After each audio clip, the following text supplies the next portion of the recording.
I'm going to pick up now really on, I think, what a lot of Colette talked about and what I see it means for us as an insurer and you as advisors.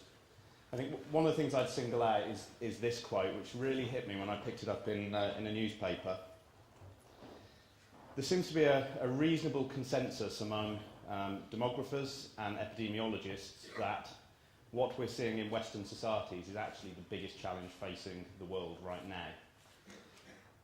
When you go back to some of the source material that this quote came from, they're very, very clear that they see the ageing of the Western populations as a bigger challenge for the world than global warming, than war, or than terrorism, which I think is quite an extreme conclusion, but when you actually work it all through, it actually makes quite a lot of sense. And what I want to do is talk a little bit about why that is.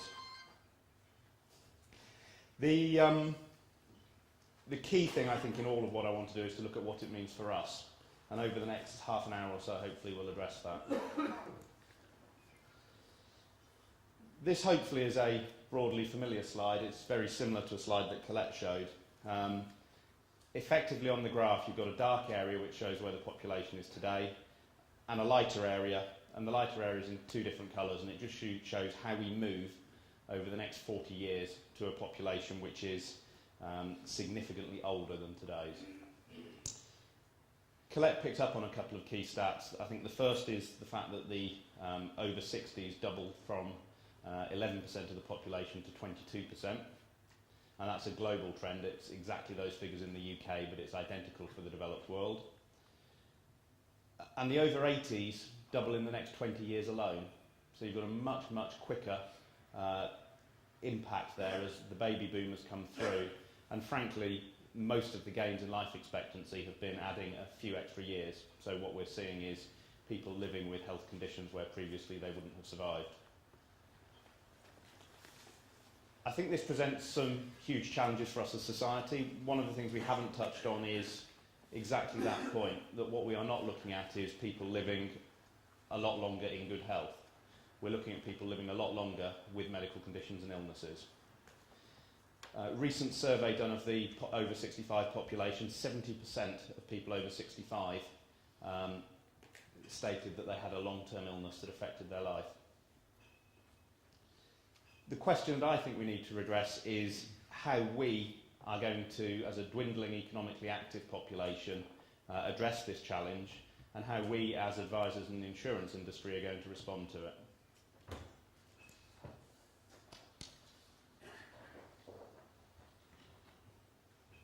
I think if you look at what's happened in terms of the work population, in 1960 we had a situation where there were 12 workers for everybody who was retired. So put broadly, if you've got a state pension which is currently, when you allow for state pension and guarantees, paying about £120 a week with pension credit, that cost has been supported by 12 people. In 2050, that cost will be supported by 4 people. What I think that means, and what most economists seem to agree with, is the point at which the employed population can no longer support the retired population is approaching extremely fast. Most people who have looked at this from a pure economic point of view have concluded that it will be with us before 2020.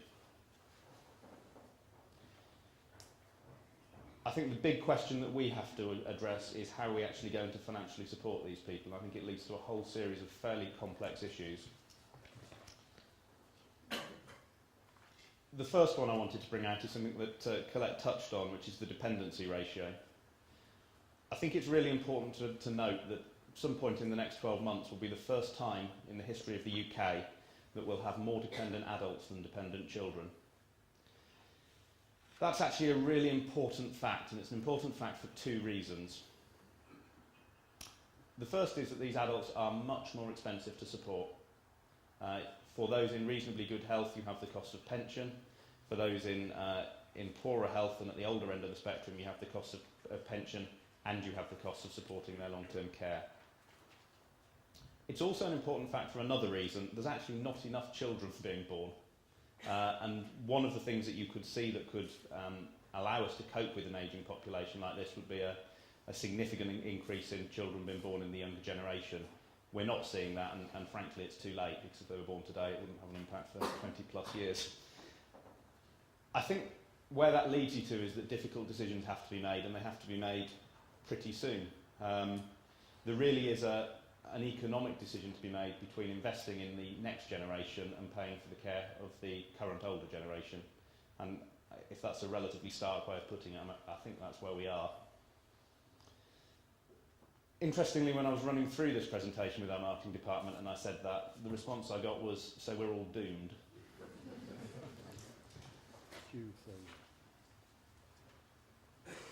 Actually, I don't think that's entirely true. So those of you who haven't slit your wrists at Colette's presentation and my start, there's some good news. There are some policy tools we can use. There are 5 very obvious ones. The first is to borrow more. It's unfortunate that Robert hasn't done his piece before, but I'm guessing he's going to tell you that's probably not a very viable option at the moment. And I think it's something that pre-credit crunch would have made a minor difference. Post-credit crunch, I don't think the UK balance sheet has the capacity to do, even if it wanted to. So I think we can rule this one out. The second one is to work longer. And I think it is inevitable that this is one of the policy tools that will be used, and I'll come back to it and look at it in a little more detail later. A third option would be to increase taxes. Personally, I think that's unlikely to work. I think there are 2 reasons for that, but historically you've seen that raising taxation beyond a certain point actually produces negligible incremental tax revenues, because people invest more time and money in time and effort in not paying tax than they were before, probably using skilled advisors like yourselves.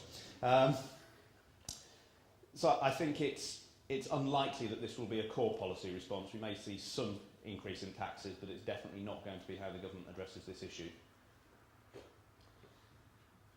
We could, he says optimistically, see some sensible policy response in terms of incentivising saving, because actually, when it comes down to it, the more that people can save, the more they can provide for themselves, the smaller the problem this causes us as a state. It would be a very sensible thing to do, and I think it requires incentivisation. I don't think people will massively change behaviours without there being some economic incentive. So I guess from my point, a plea, I think at times policymakers have been myopic on this subject, and they've looked at the current year cost and not the future benefit. So from my point of view, I think this is something that the government needs to look at, and they need to look at sensible incentivisation to encourage people to save, and a benefit structure that frankly doesn't penalise them for having done so. The final area is transferring the risk to someone else. Now, in the case of a state scheme, that someone else is the rest of the population. I think this is happening. I think it will continue to happen. And I think what we will see is the state passing risks back to individuals. And I think that will occur through more means testings of benefits, but also in giving people less certainty of the benefits that they have, and effectively managing things like pension age and pension level to fit with what's actually affordable.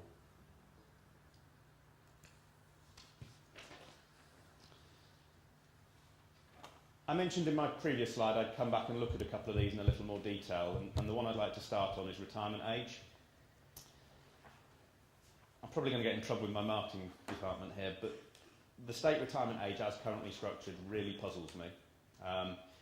We have a situation where women retire 5 years earlier than men. They have a life expectancy between 3 and 4 years longer than men.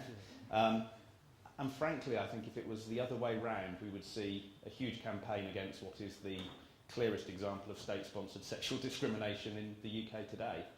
So I think that's an area where we will see an attack, and I would expect to see female pension age raised fairly rapidly towards male pension age. And I think if you look at what's being talked about now, Labour policy is to do this, and it's to equalise state pension age at 65 by 2020. It's then to move both pension ages to 68 by 2046.